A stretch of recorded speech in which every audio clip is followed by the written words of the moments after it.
안녕하세요. 마침 비가 오길래 제가 비 오는 날 파혼을 했던지라 그날의 일이 생각나서 글을 써보려고 합니다. 원래 감성적인 편은 딱히 아닌데 비만 오면 생각이 좀 많아지더라고요. 주말이라 출근도 안 하고 집에만 누워있기 심심해서 컴퓨터를 켜봤어요. 제 사연은 슬픈 얘기도 아니고 무거운 얘기도 아닙니다. 어쩌면 정말 별일 아닌 가벼운 황당함 정도일 거예요.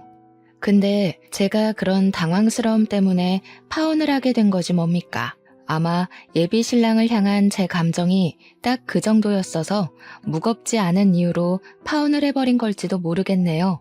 그럼 이젠 입에 오르내기조차 쉬워진 저만의 수치심을 여기서 털어내보도록 하겠습니다. 저와 예비 신랑은 집안 어른들이 연결해준 소개팅으로 만나게 된 사이입니다. 예비 시아버지랑 저희 아빠가 사실 고등학교 동창인데 직장까지 같은 계열이다 보니 서로 동창회 나갔다가 대화도 많이 하고 마음이 통하게 되었다고 했어요. 원래 부모들이 어디 가서 자식 얘기 많이 하잖아요. 예비 시아버지랑 예비 신랑도 둘이서 자식 자랑을 막 하다가 각자 자기 자식들이 결혼 정년기인 걸 알게 되어 자리를 만들었다고 했어요. 저는 원래 소개팅 같은 거 부담스럽고 싫어해서 아빠 제안에 단번에 거절했거든요. 근데 아빠가 친구랑 약속했다고 마음에 안 들어도 일단 자리에만 나가달라 사정을 해서 결국 아무런 감정 없이 진짜 시간만 채우려고 나갔었습니다. 그런데 막상 갔더니 예비 신랑 입담이 너무 좋은 겁니다. 유머 코드가 잘 맞아서 그런가 당시 그 자리가 무척 즐거웠어요. 그건 예비 신랑도 마찬가지였는지 제게 먼저 애프터 신청해줬습니다.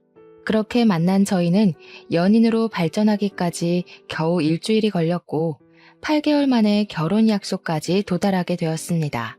결혼을 성급하게 한 건 둘 다 나이가 있었기 때문이에요. 35살, 36살이면 굳이 어린이들처럼 길게 만나지 않아도 어른으로서 결혼 상대를 잘 판단했을 거라 믿기도 했거든요. 저희는 저희 선택이 틀리지 않았다는 걸 서로 증명이라도 하듯 아주 즐겁게 약혼 사이를 이어갔습니다. 사람은 다 저마다의 짝이 있다고 하지 않습니까?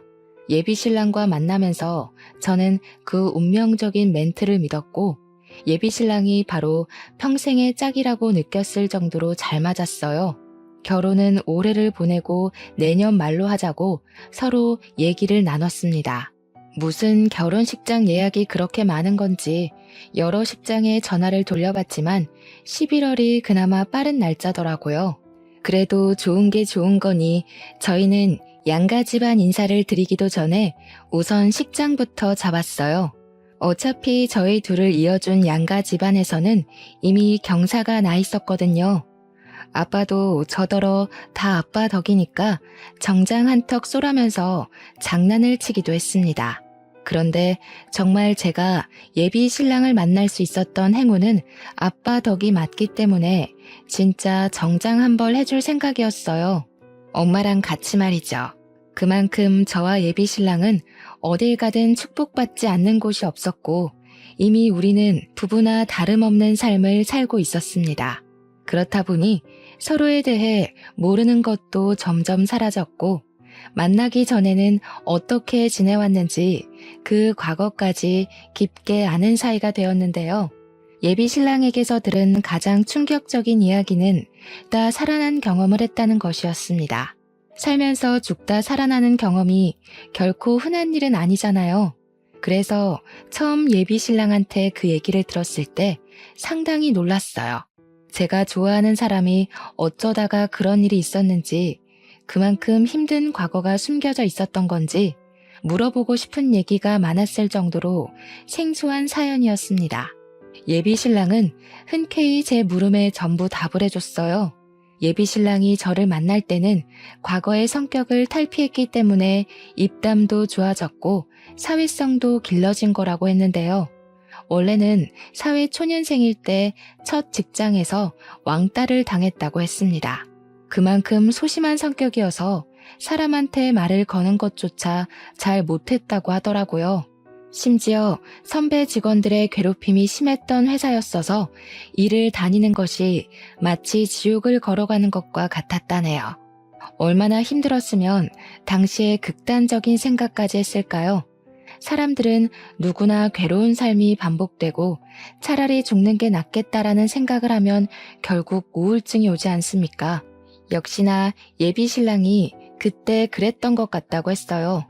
진짜 우라에 못 이겨 일하다가 점심시간에 회사 옥상을 올라갔었대요. 그땐 정말 내일이 오는 게 두려워서 얼마든지 뛰어내릴 용기가 가득했다고 했습니다.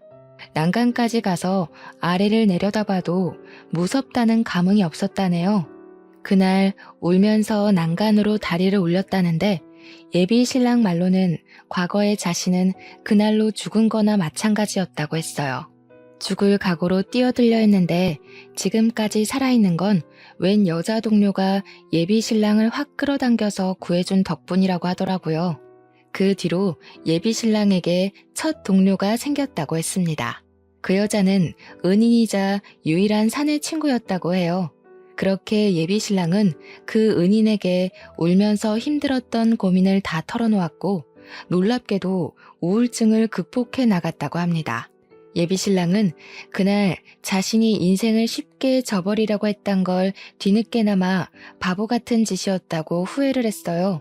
그리곤 자신에게 두 번째 삶을 준 거나 마찬가지인 은인에게 목숨을 빚진 느낌으로 살고 있다고 했습니다. 처음 들었을 땐 예비 신랑을 구해준 그 은인이 대단하고 멋있다고 했어요. 물론 저라도 누군가가 극단적인 선택을 하려고 한다면 말렸겠죠. 누가 했든 사람 목숨을 구한 건 일단 멋진 일이라고 생각했습니다. 그리고 두 번째 들었을 땐 아무리 들어도 그 여자 참 존경스럽다 생각했어요. 이후 세 번째 들었을 땐 각박한 세상에 그런 귀한 사람은 어떻게 만날 수 있나, 그런 은인을 만나는 것도 참 행운이다라고 생각하며 예비 신랑을 부러워했죠. 그런데요, 이미 수십 번 들어서 알고 있는 얘기 계속 들으면 솔직히 점점 무감해지지 않나요? 아무리 감동적인 경험이었다고 해도 한번 얘기했으면 그 다음부터는 제가 필요에 의해서 알아서 떠올리고 감격할 텐데 남편은 어느 순간부터 시도 때도 없이 그 은인 얘기를 하기 시작했습니다. 제가 묻기 전에는 함부로 말할 사연이 아닌 것처럼 은인 사연을 꽁꽁 마음에 담아두고만 있더니 제가 한번 언급하니까 그때부턴 가족보다 더 자주 언급하더라고요. 심지어 본지 오래된 사이도 아니었고 자주 만나는 것 같았습니다. 저랑 결혼 약속까지 하며 길게 만나오면서 한 번도 예비 신랑한테 여자 만난다는 말은 딱히 들은 적이 없거든요. 솔직히 내 신랑 될 사람이 자꾸 딴 여자 얘기하면서 칭찬하고 자랑하는데 어느 예비 신부가 기분이 좋겠습니까? 한두 번도 아니니 말이죠. 근데 이런 질투는 하는 게 아니라고 생각을 해서 참았어요. 그 여자가 예비 신랑 생명을 구해준 은인이라잖아요. 사적인 감정이 있다는 것도 아니고 그저 은인이라서 친구처럼 소중하다는 건데 이걸 이해 못 해주면 제가 째째한 사람이 되는 것 같아서 차마 기색을 못 드러냈어요. 예비 신랑이랑 저는 정말 찰떡궁합 관계인데 알지도 못하는 여자 때문에 그 사이를 망치고 싶지 않았거든요. 그래서 내버려뒀더니 예비 신랑은 점점 제가 편한가 봐요. 저랑 있다가도 그 은인 전화가 오면 바로 자리를 떠서는 그 여자와 하하호호 큰 소리로 통화를 하고 돌아오더라고요. 제 말까지 끊고 간다니까요.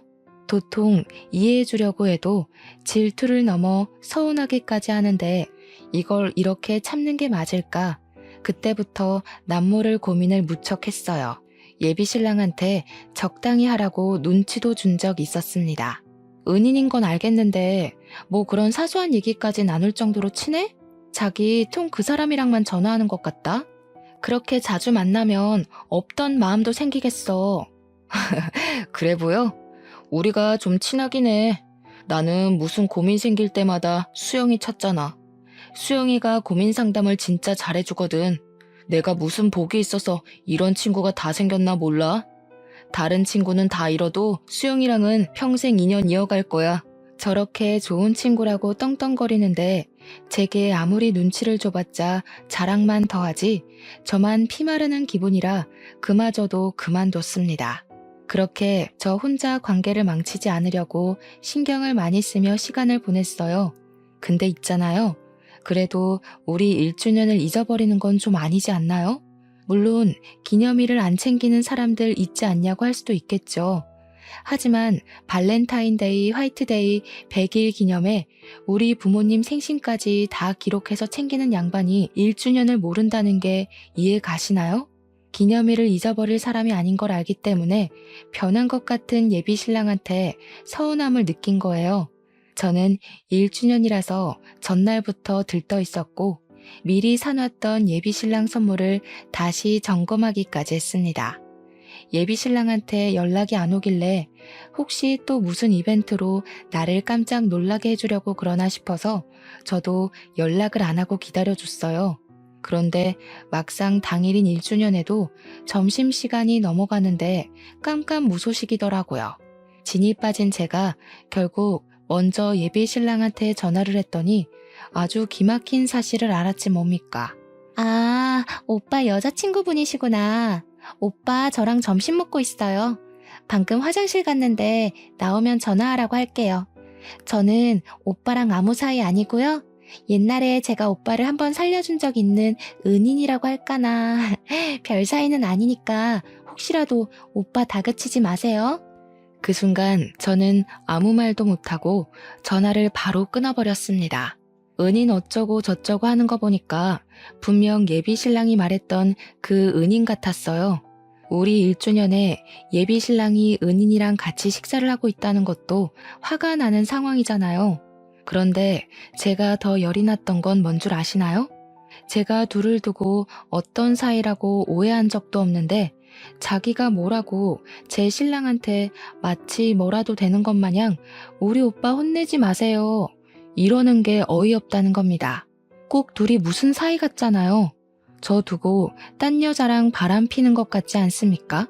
이번만큼은 제가 예비 신랑의 연인으로서 지적할 수 있는 부분이니 예비 신랑에게 한 소리 해야겠다 생각했습니다. 저녁에 예비 신랑과 연락이 닿은 저는 예비 신랑을 우리 집으로 불러서 여태까지 쌓아놓은 서운함을 모조리 표출했어요. 조금 티를 낸다는 게 저도 모르게 질투가 나서 감정이 격해졌던 걸로 합니다.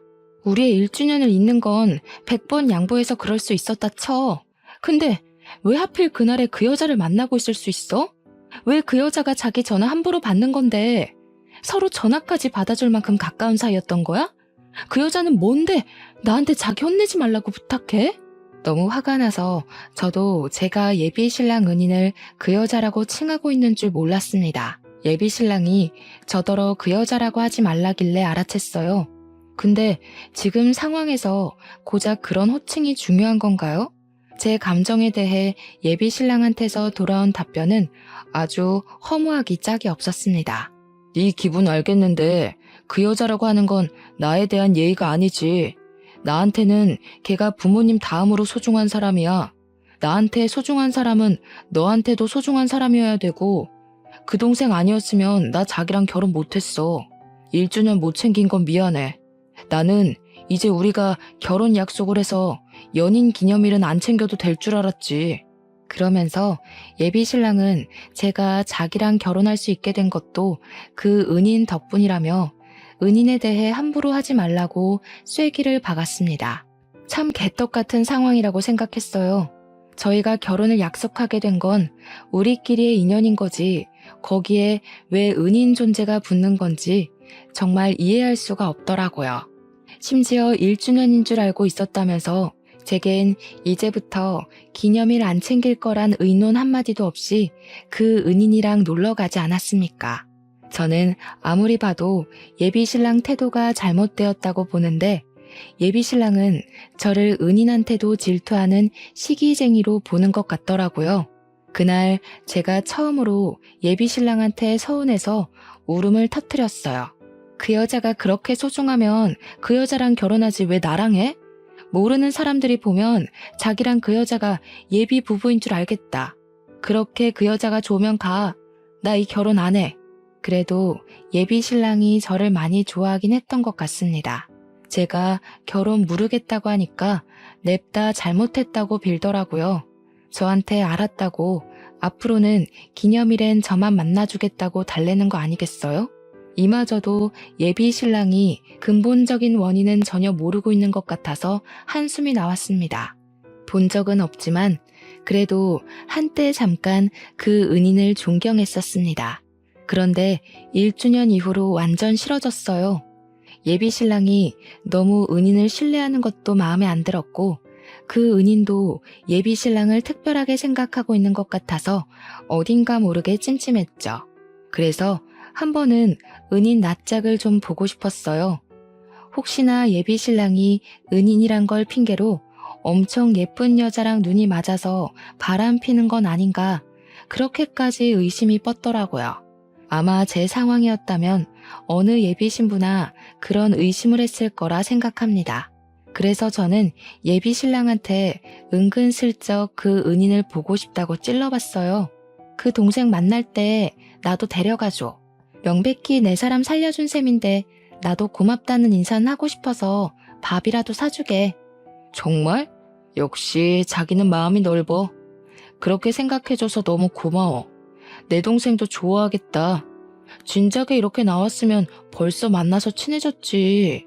난 또 자기가 속 좁게 이런 사이도 이해 못해주는 사람인 줄 알고 고민 많이 했잖아. 예비 신랑은 진짜 은인 때문에 자기 나름대로 저와의 결혼을 아주 살짝 고민하긴 했던 것 같습니다. 그 말이 또 서운했지만 의외로 은인 같이 보자는 제 말에 예비 신랑이 너무 좋아해 주길래 바람을 피는 건 아닌 것 같아서 좀 어리둥절했어요. 그럼 진짜 은인이라는 이유만으로 그렇게 가까이 지냈던 걸까요? 예비 신랑 반응이 너무 순수해서 갑자기 제가 정말 의부증이라도 온 여자처럼 오버했다고 느껴진 거 있죠. 어쨌든 이왕 이렇게 돼버린 거 은인에 대한 궁금증은 여전히 풀리지 않아서 결국 은인과 날짜를 잡게 되었고 저는 예비 신랑이 그렇게 자랑하던 은인을 처음 대면하게 되었습니다. 제가 상상했던 예쁘장한 미모의 여성일 거란 예측과 달리 은희는 대학 시절 씨름을 했을 정도로 체격이 좋은 듬직한 여자였어요. 목소리는 천상 여자인데 키가 175cm 정도 되어 보였고 보디빌딩 준비하냐고 물어볼 뻔했을 만큼 몸은 우락부락했습니다. 제 예비 신랑도 한 체격 하는데 그런 예비 신랑이랑 체격이 전혀 차이가 안 날 정도로 남자 같은 몸을 가지고 있는 여자였어요. 그래서 첫인상만 보고 속으로 100만 번 안심했습니다. 예비 신랑 이상형이 마르고 아담하고 여리여리한 여자라는 걸 알기 때문에 그런 이상형과 상극인 여자랑 바람 피울 가능성이 적다고 봤거든요. 그런데 말이에요. 희한하게 같이 식사를 할수록 그 은인이 저한테 묘한 신경전을 벌이려는 게 느껴지더라고요. 제가 우리 신랑의 예비 신부인데 제가 뻔히 보고 있는 거 알면서도 예비 신랑이 좋아하는 음식을 젓가락으로 집어다가 건네주기도 했고 물도 따라주면서 지극정성으로 제 신랑을 챙기고 있었습니다. 그러면서 일부러 저를 이상한 사람 만들고 싶었던 건지 웃는 것 같지도 않은 웃는 얼굴로 슬쩍 찔러보는 거 있죠? 설마 이런 걸로 질투하는 사람 아니죠? 우리 오빠 속 좁은 여자는 안 좋아하는데. 하긴 오빠가 고른 여자니까 속이 좁지는 않겠네요. 저희가 워낙 남매같이 지내서 이런 건 아무런 감정 없이 하거든요. 질투할 필요 없어요. 어차피 오빠랑 결혼 약속까지 했는데 뭐가 불안해요? 저는 그런 은인의 행동에 대해서 뭐라고 지적한 적이 없거든요. 그런데 굳이 안 해도 될 말을 하잖아요. 심지어 말투도 어딘가 모르게 불량스러웠습니다. 일부러 예비 신랑 귀에 제가 예민한 사람으로 찍히길 주문하는 것 같은 느낌이랄까. 여기서 제가 아무 말도 안 하고 웃으며 장단 맞춰주면 왠지 훗날에 아주 후회가 될 것 같더라고요. 또 저 은인이 저를 만만하게 볼 것 같기도 했고요. 그래서 저도 안 참고 한마디 덧붙여 말했습니다. 그럴 리가요. 딱 보니까 남매 사이 같은데요. 또 다르게 보면 형제 사이 같기도 하고요. 장난. 제 신랑이 눈이 높아서 웬만한 여자는 여자로 안 보거든요. 제 신랑 취향은 제가 제일 잘 알아서 라이벌로 보고 안 보고는 이미 첫인상에 결정나요. 그래서 제가 신랑 믿고 결혼하는 거잖아요. 그 말씀은 약간 실례 같은데요. 지금 제 인상이 별로라고 돌려가시는 건가요? 아무리 그래도 초면의 얼굴 지적은 좀 선 넘은 거 아닌가요? 그렇게 들렸나요? 그런 의도는 아니었는데 제가 상대방이 저한테 선 넘은 것 같다고 느끼면 저도 조금 과감해지는 스타일이라서요. 제가 좀 다혈질이에요. 이해해주세요. 제 발언권 이후로 식탁에서 대화를 주도하는 사람은 예비신랑 뿐이었습니다. 예비신랑은 우리들의 기싸움을 못 느낀 듯 혼자 신이 나서 이것저것 얘기를 많이 했어요. 그래도 제가 그 자리가 별로 기분 안 상할 수 있었던 이유는 은인 외모를 떠나서 예비신랑 태도 덕분이었습니다. 그래도 제가 지 와이프라고 저만 챙겨주더라고요. 그게 뭐라고 서운했던 게 다 풀리던지 그날 이후로 저는 예비신랑이 은인이랑 통화를 하든 말든 만나든 말든 안심을 했습니다. 신경 쓰이던 걸 해결하고 나니까 왜 진작에 은인 얼굴 한번 보자고 안 했을까 지난날에 제가 바보 같기만 하더라고요. 그렇게 저는 결혼식까지 기분이 깃털 같기만 했습니다. 하지만 이건 그저 태풍의 눈과 같은 순간이었던 거예요. 문제의 근원은 예비 신랑에게서 발생이 되었습니다. 저희가 결혼을 한 달 남겼을 때 예비 신랑이랑 같이 평소처럼 예비 신랑 집에서 저녁을 먹었는데요. 그때 예비 신랑이 진짜 세상에서 가장 황당한 부탁을 하더군요. 자기야. 혹시 크게 별일 없으면 우리 결혼식 좀 미룰까? 내가 그때쯤 아주 중요한 사정이 생겨서 웬만하면 옮겼으면 좋겠는데. 그때 밥을 먹다가 체하는 줄 알았습니다. 결혼 한 달 남기 전만 해도 아무런 문제 없이 결혼식 준비를 잘해왔던 우리였는데 갑자기 왜 결혼을 미루자고 하는 건지 무척 당황스러웠어요. 내 은인 동생 알지? 걔가 우리 결혼하는 전주에 결혼을 하게 됐다네. 우리 결혼하는 날에는 신혼여행을 가 있어서 참석이 어려울 것 같아서 괜찮을까? 괜찮겠어요?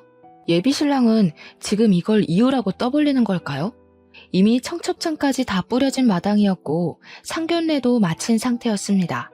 결혼식이 어디 장난입니까? 미루는 이유가 가족상도 아니고 가족 병환도 아니고 단지 그 은인이 불참이라서 미루자니요. 무슨 뚱딴지 같은 소리야. 우리 그 식장도 어렵게 잡았어. 이미 계약금이랑 전체 비용 다 지불했는데 뭘 미뤄? 못 오면 그냥 오지 말라고 해. 아니면 자기가 객검한 축의금을 받지 말던가. 나한테 얼마나 중요한 애인지 알잖아. 나랑 수영이 관계 이해해주는 거 아니었어? 내가 오죽했으면 너한테 이런 부탁을 하겠냐. 나도 어렵게 잡은 식장 예약 파기 안 하고 싶지. 근데 우리가 식 하나 못 올린다고 부부가 아니야? 요즘은 혼인신고 먼저 하고 나중에 여유 있으면 식 올리는 커플들도 있더라. 자기가 좀 이해해주라. 나한테 중요한 동생이잖아. 나는 안 중요한 사람이야? 신부 사정은 안중에도 없고 생판 남인 사람 사정에 우리 결혼식을 맞추는 게 말이 된다고 생각해? 왜 그 여자 하나 때문에 우리 식구들이랑 자기 집안 식구들까지 다 기다려야 돼? 난 도무지 이해가 안 돼. 날짜 바꾸면 나 결혼 안 해. 야, 너만 이해해주면 어른들은 내가 잘 설명할 수 있어. 아무리 그래도 식장에 신부 없는 게 말이 되냐? 그 여자 못 온다고 예식 날짜 바꾸는 건 말이 되고 잘 나가다가 갑자기 왜 말도 안 되는 고집을 부려? 식장은 뭐라고 취소할 건데 그 여자 불참이라서 미루게 됐다고 할 거야? 이 와중에 예비 신랑은 또 자기 은인한테 그 여자라 얘기하지 말라는 소리를 했습니다. 그러면서 자기한테 나도 물론 중요하긴 한데 은인의 존재는 좀 다른 개념으로 소중하다고 하더라고요. 저랑 은인이랑 근본이 다르기에 소중한 가치를 서로 비교할 수 없다면서 말도 안 되는 소리를 짓거렸어요. 그날 저는 식사 자리 내내 식장 미루자고 저를 설득하는 예비신랑과 아주 크게 싸웠습니다. 물론 일방적으로 저만 큰 소리를 내긴 했어요. 예비신랑이 고집하는 이유가 너무 화가 나잖아요. 그래서 저는 식장 날 바꾸는 순간 파혼이라고 얘기를 하고서 저녁도 다 못 먹고 나와버렸습니다. 그렇게 예비 신랑이 고집을 굽힐 때까지 연락을 안 할 생각이었어요. 그렇게 한동안 예비 신랑을 찾지도 않았는데 더 당황했던 건 뭔 줄 아십니까? 저는 솔직히 제가 이만큼 화를 냈으면 그만 어처구니 없는 고집을 꺾고 저한테 사과를 할 거라 생각했어요. 그런데 예비 신랑도 저랑 똑같이 연락도 안 하고 저를 찾지도 않는 겁니다. 그 은인 때문에 결혼식 미루고 싶다는 게 정말 진심이고 반드시 그러고 싶은 듯 했습니다. 그럴수록 저는 더 화가 날 수밖에 없었어요. 처음으로 예비 신랑과의 결혼을 고민할 정도였죠. 더 이상 별 상관없을 줄만 알았던 은인의 존재가 다시 제 발목을 잡을 줄은 상상도 못했습니다. 이미 인상도 어떤지 다 본마당에 예비 신랑 타입이 아니라서 질투가 전혀 안 났는데 예비 신랑이 상상 외로 그 은인을 생각해주는 것 같아서 또다시 질투가 나는 거 있죠. 결혼 전에도 말 안 되는 이유 때문에 스트레스가 이렇게 확 오는데 이게 결혼하고 나서도 안 그럴 거란 보장이 없지 않습니까? 갈수록 저는 예비 신랑으로부터 마음이 멀어져 갔고 이 결혼에 대해 포기의 감정이 점차 피어올랐어요. 그렇게 드레스 예약했던 것도 취소를 하게 되었습니다. 파혼이 왔다 갔다 하는 마당에 드레스 피팅해서 뭐 하겠습니까? 결혼을 해서 더 행복하게 살 거란 기대는 결국 결혼식 코앞에서 무너져버린 셈이 되어버렸어요. 누가 저를 예비 신부라 보겠습니까? 직장만 가면 저더러 예비 신랑이랑 싸웠냐고 묻더라고요. 싸운 이유마저 너무 쪽팔려서 누구한테 털어놓지도 못하고 그냥 혼자 삭힐 수밖에 없었어요. 그렇게 며칠간 우울로 시간을 보내고 있을 때였습니다. 제 번호를 어떻게 알았는지 그 은인한테 전화가 온 거 아니겠습니까? 예비 신랑에 대해 얘기할 게 있다면서 만나자는 연락이었어요. 제가 왜 예비 신랑 은인이랑 단둘이 만나야 하는지 이해 안 되었어요. 이 상황에서는 굳이 더 불필요하지 않나 생각이 들었죠. 하지만 그땐 그냥 한 번 더 만나보고 싶었습니다. 제가 못 봤던 예비 신랑과 그 여자의 내막을 더 파악할 수 있을까 싶기도 했고 둘만 있을 땐 그 여자가 어떤 태도로 나올지도 궁금했거든요. 그래서 만나러 갔더니 예비 신랑뿐만이 아니라 인연까지 쌍으로 엿먹일 작정인가 보더라고요. 그쪽이랑 오빠랑 한동안 안 만났다는 거 알아요. 그동안 제가 오빠 옆에 있으면서 매일 위로해줬거든요. 오빠가 참 좋은 사람인데 많이 울었어요. 그쪽이 혼자서 마음 편하게 쉬는 동안 오빠가 얼마나 힘들어했는지 알아요? 그래서요? 그쪽도 곧 결혼한다면서 남의 신랑이랑 매일 같이 있었던 게 뭐 자랑이라고 사람까지 불러서 얘기를 해요. 저한테 뭐라도 자랑하려고 나온 거면 그 뒤로 제가 어떻게 나올지도 감당하셔야 될 거예요. 은희는 제 말에 전혀 타격을 입지 않은 얼굴이었습니다. 그저 비장하게 제 앞으로 초음파 사진 하나를 건넸어요. 저는 그걸 손대지 않고 눈으로만 보면서 머릿속으로 이미 상황 파악을 끝내버렸죠. 이 여자가 저한테 자기랑 결혼할 배우자랑 만든 아이라고 그 임신을 자랑하려고 부른 건 아닐 거잖아요. 딱 보니까 이 여자가 저를 부른 이유가 뭔지 여자 말을 듣기도 전에 이미 알겠더군요. 오빠 아이예요. 두 분 파혼해주세요. 오빠가 결혼식 날짜 미루자고 했죠? 그건 이거랑 관련 없어요. 오빠한테 알리기 전에 그쪽 먼저 보자고 한 거거든요. 그쪽이 먼저 오빠한테 파혼 통보해주면 좋겠어서 보자고 했어요. 오빠는 마음이 약해서 이별 고할 용기가 없는 사람이라서요. 잠깐이나마 저는 할 말을 잃고 그 여자를 가만히 쳐다보기만 했습니다. 역시나 여자의 직감은 무시하면 안 되는 게 분명한가 봐요. 저는 여태 설마 예비 신랑이 저런 여자랑 바람을 피겠어? 라고 생각했습니다. 예비 신랑은 항상 그 여자를 딱 은인으로만 대했고 저를 그 여자 앞에서 자랑까지 했었거든요. 자기 신부 예쁘지 않냐고 말이죠. 제 눈으로 분명히 저 여자 상판떼기를 직접 받고 같이 시간을 보내면서 의심이란 의심은 다 풀렸었습니다. 근데 이게 뭔 개 같은 상황이랍니까? 제 예비 신랑이라고요? 서로 결혼도 하기 전에 각자의 배우자 몰래 잠을 잤다는 거잖아요, 지금. 이건 엄연히 바람이고 약혼 관계에 바람을 피면 그것도 소송 처리가 되는 법안입니다. 이 두 범법자들이 지금 뻔뻔하게 바람펴서 애 가진 게 뭐 자랑이라고 비련의 주인공들인 척 하는지 모르겠네요. 마치 둘이 너무 사랑하니까 저더러 그만 물러나 주라고 고개 숙이는 것 같았어요.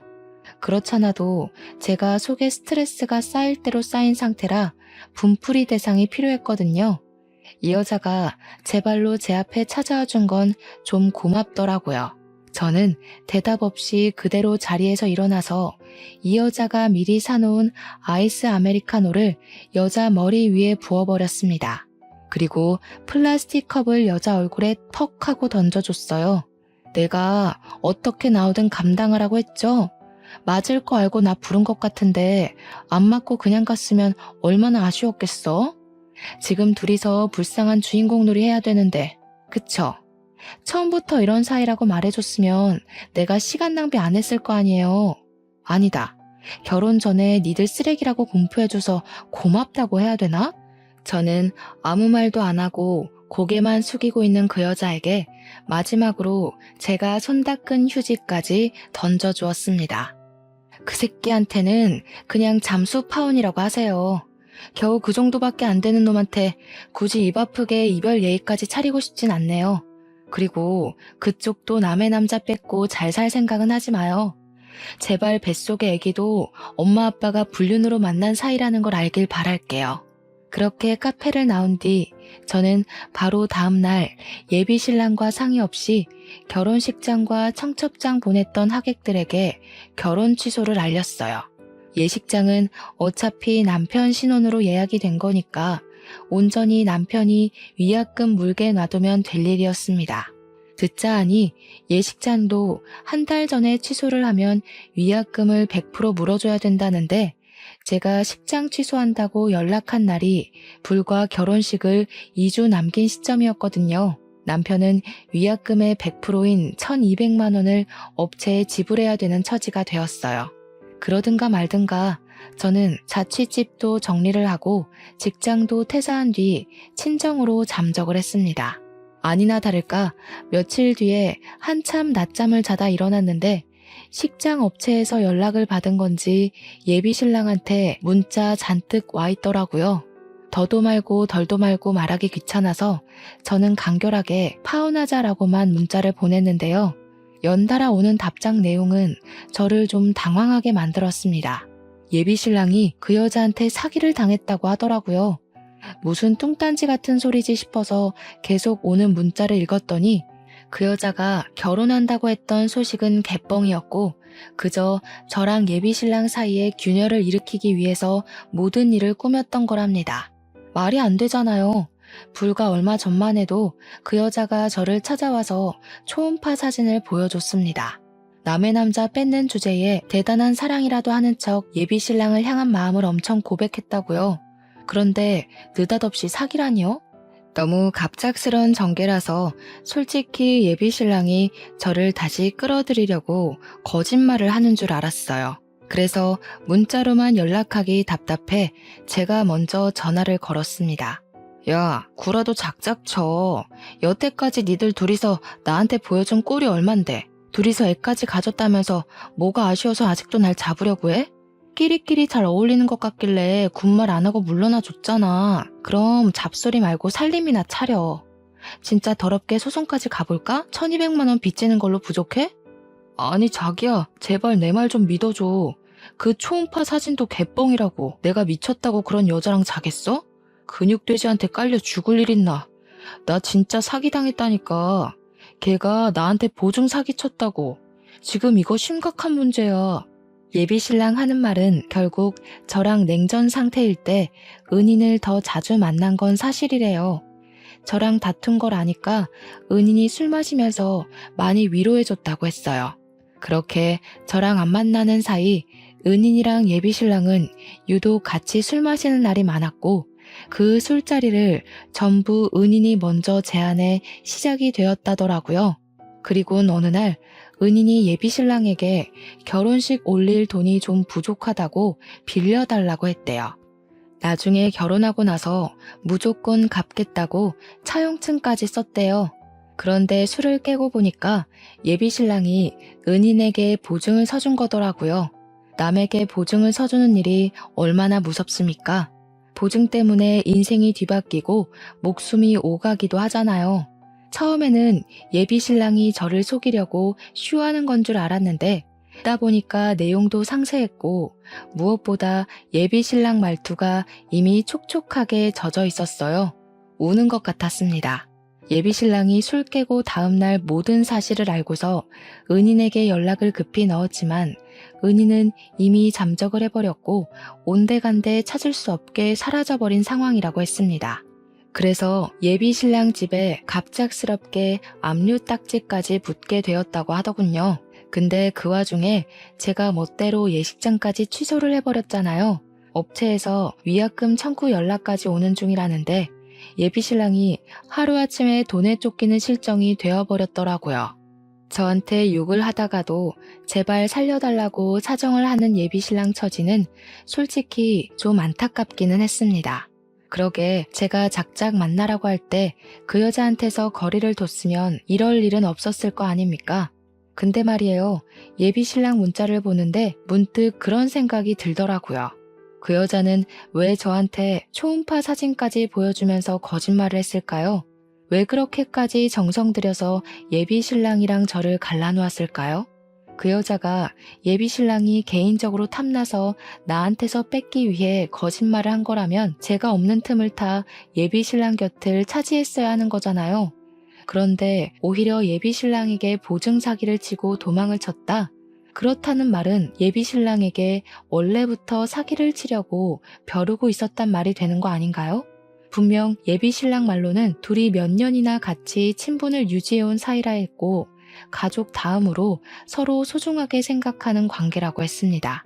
그런데 지금 벌어진 상황으로 봐선 둘의 관계가 전혀 소중해 보이지 않았어요. 일단 예비신랑 징징거림이 듣기 싫어서 인사말도 없이 전화를 끊어버린 저는 그날 이후로 은인의 숨겨진 의도만 한참 생각을 했습니다. 제 상식으론 아무리 계산을 해도 은인 행동이 이해되지 않았거든요. 너무 궁금했던 저는 결국 은인에게 연락을 해보기로 했죠. 지난번에 저한테 걸려왔던 은인 연락처를 찾아서 통화를 시도했습니다. 연락이 안 닿는다는 예비신랑 말과 달리 은인은 제 전화를 바로 끊고서 문자를 보내줬어요. 그 장문의 문자를 읽는데 얼마나 충격이었는지. 저는 그 순간 제가 소설을 읽고 있는 줄 알았습니다. 은인의 말은 이랬어요. 극단적인 선택을 하려는 예비신랑을 과거에 구해준 건 사실이래요. 그리고 은인 덕분에 예비신랑은 사회력이 늘고 동료들도 많이 생겼다고 했습니다. 하지만 문제는 예비신랑의 탈바꿈된 이미지가 너무 쓰레기였다는 거예요. 예비신랑은 어느 순간부터 자신을 꾸몄고 허세가 하늘을 찔렀답니다. 그리곤 은인을 멀리하기 시작하면서 다른 무리에 쏙 들어가 버렸다고 했습니다. 예비신랑이 나서서 은인을 외적으로 많이 까내리기도 했대요. 그 짓을 반복하면서 예비신랑은 매번 장난이라고 했는데 은인은 그때마다 상처를 받아서 마음에 담아뒀던 것 같았습니다. 그렇다고 예비신랑이 은인을 왕따시킨 건 또 아니었대요. 근데 제가 보기엔 챙겨주는 척 옆에 두면서 은근히 까는 것도 만만치 않게 왕따주도 아닌가 싶더라고요. 그리고 은인이 예비신랑에게 보증 사기를 칠 수밖에 없던 결정적인 이유는 은인에게 결혼하고 싶을 만큼 좋은 남자친구가 생겼는데 예비신랑이 남자는 남자가 봐야 안다면서 소개를 해달라 했대요. 그래서 은희는 자신의 남자친구랑 예비신랑이랑 셋이서 몇 번 만났다는데요. 만날 때마다 예비신랑이 은인을 외적으로 까내려서 결국 은인 남자친구 되는 사람이 은인에게 이별을 통보했다고 합니다. 결혼까지 할 정도는 아니라면서 도망치듯 작별을 고한 것 같더라고요. 그래놓고 예비신랑이 은인한테 위로한다고 했던 말이 언젠가는 그렇게 네 외모 때문에 떠날 놈이었다.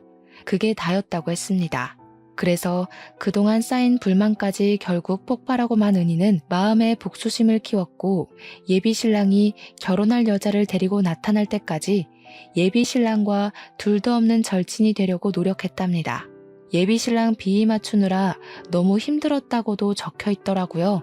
그렇게 예비 신랑이 자기를 굉장히 신뢰할 만큼 만든 뒤 꼭 밑바닥을 치게 할 거라고 장기 계획을 세워온 거라 했어요.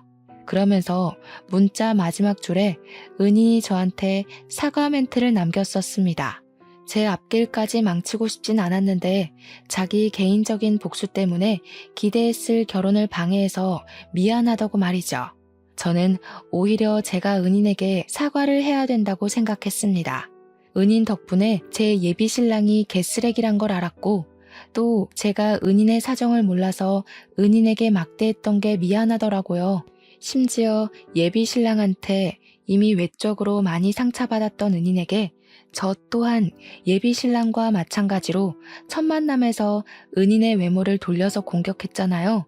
미치게 후회가 되었고 제 자신이 너무 속 좁았다는 걸 알아서 창피했습니다. 그래서 저는 은인에게 진심으로 사과의 문자를 보냈어요. 하지만 그 뒤로 은인은 더 이상 답장이 없었고 연락처도 그제 사라진 번호가 돼버렸습니다. 제 결혼이 이렇게 마무리돼 버릴 줄은 몰랐는데 제가 참 세상을 좁게 보고 있었던 것 같아요. 세상에는 다양한 아픔을 가진 사람이 있는 건데 제 기준에서만 은인을 판단하고 미워하다가 결국 막판에 못났던 제 자신을 탓하게 됐네요. 그래도 그 여자 덕분에 제가 결혼하기 전 천운을 얻은 셈이니 얼마나 다행인지 모릅니다. 저는 예비 신랑에게 장문의 문자를 마지막으로 보내고 1년 남짓한 관계를 깔끔히 정리했어요. 그냥 그렇게 좋아하는 은인을 위해 보증 서준 건데 뭐가 그리 억울하냐? 네가 인생 쓰레기처럼 살아서 대가받는 거니 식장 취소된 거 분하면 비혼식이라도 열어라. 앞으로 망한 네 인생 보듬어줄 여자는 네 엄마밖에 없을 거다. 뭐 이 정도의 강도로만 작별 인사를 고해줬습니다. 제가 예비 신랑의 실체를 아무것도 모르고 결혼을 해버렸다면 제 자신이 아까워서 예비 신랑 머리채라도 잡았을 거예요. 그나마 파혼으로 정리할 수 있었기 때문에 문자로만 해결해도 되지 않나 싶더라고요. 저랑 예비 신랑은 문자만큼이나 가벼운 관계였잖아요. 끝으로 예비 신랑의 연락처를 차단해버렸어요. 그날 딱 장대비가 많이 내렸던 걸로 기억합니다. 이 글을 쓰기 시작했던 시간대처럼 말이죠. 근데 그러고 보니 그 여자는 예비 신랑이 아닌 제게 은인인 듯해요. 시간이 좀 흘러서 우연히 마주치게 된다면 차 한잔 대접하고 싶다는 생각이 드는 거 있죠? 꼭 얼굴 보고 그날의 실수를 사과하면서 더러운 똥 피하게 해줘서 고맙다고 인사를 하고 싶은 게 개인적 바람입니다. 사연을 마무리하고 창문 밖을 보니까 어느새 비가 그쳐 있네요. 한동안은 파혼 때문에 비 오는 날이 극도로 싫었는데 요즘은 옛날 생각도 나고 젊었을 때 받았던 고충들이 떠오르면서 그땐 참 별것 아닌 걸로 힘들어했다 하며 추억에 잠기곤 해요. 그게 꽤 소소하고 재밌더라고요.